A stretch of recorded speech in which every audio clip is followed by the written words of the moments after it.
The cosmos bends to the will of Tapasya. I do not need the gods to grant me a heaven. I shall build my own across the stars.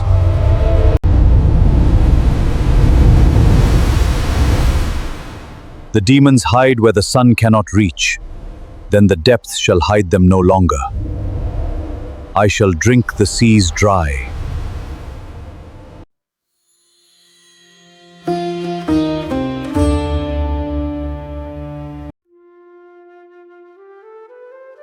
When we examine the ancient texts of the Ramayana, our focus naturally gravitates toward the divine journey of Lord Rama, the devotion of Hanuman, and the formidable power of Ravana.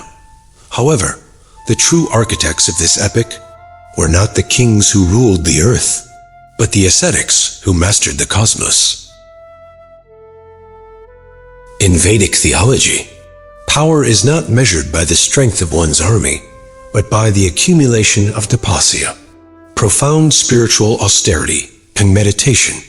The sages of the Treta Yuga possessed capabilities that rivaled, and occasionally surpassed, the deities themselves. They were the keepers of celestial weapons, the balancers of the earth's geography, and the ultimate guides of the divine incarnations.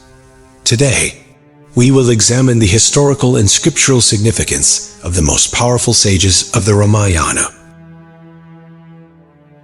To understand the sheer magnitude of Sage Vishwamitra, one must first understand his origin. He was not born a Brahmin, nor was he born a sage. He was born as Kaushika, a mighty Kshatriya king. His transformation from an arrogant monarch to a Brahmarishi, the highest classification of a sage, is one of the most exhaustive testaments to human willpower in Hindu scripture. Vishwamitra's role in the Ramayana is pivotal. It is he who arrives at the court of King Dasharatha to claim the young princes Rama and Lakshmana, pulling them out of the safety of Ayodhya and thrusting them into their divine destiny. As they journeyed into the perilous Dandaka forest, Vishwamitra imparted to them the secret mantras of Bela and Adibala, according to the Valmiki Ramayana. These ancient incantations rendered the princes immune to fatigue, hunger, and the illusions cast by demons. But his greatest contribution to the epic was the transfer of the divine arsenal.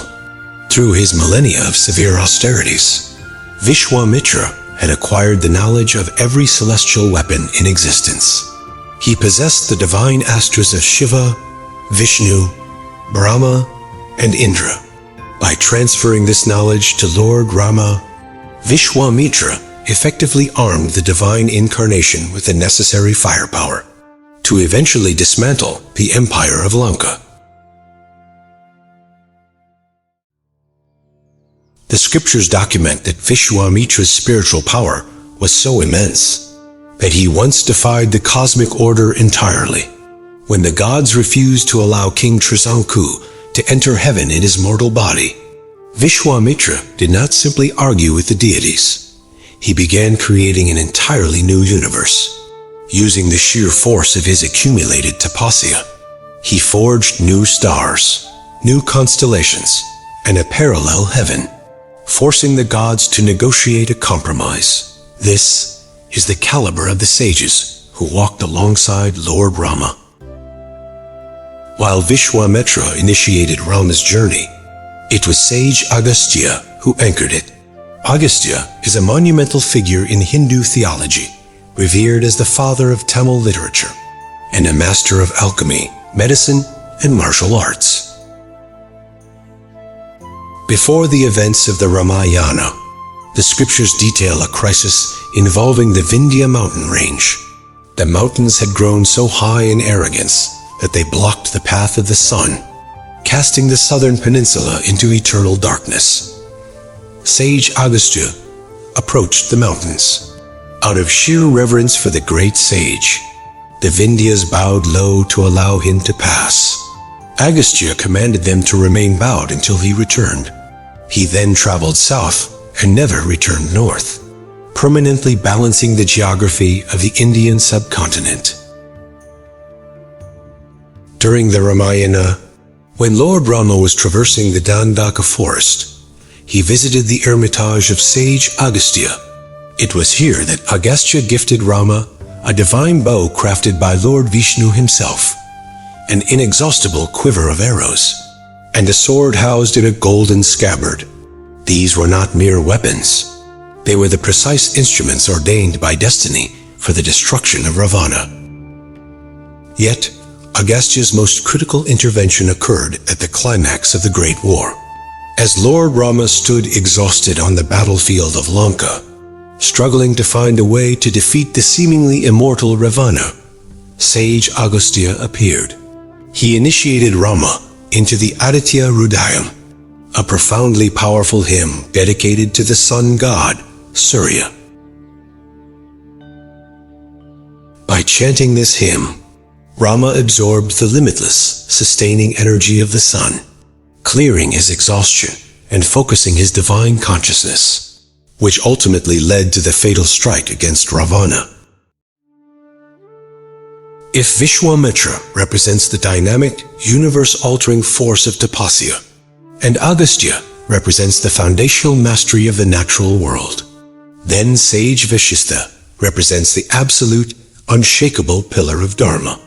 Vashistha was a mind-born son of Lord Brahma, and the Raja Guru, or the royal preceptor, of the Ikshvaku dynasty. He guided generations of solar kings long before Rama was born. Vashistha's power was rooted in absolute tranquility and self-realization. The ultimate display of this power is recorded in his legendary conflict with Vishwamitra.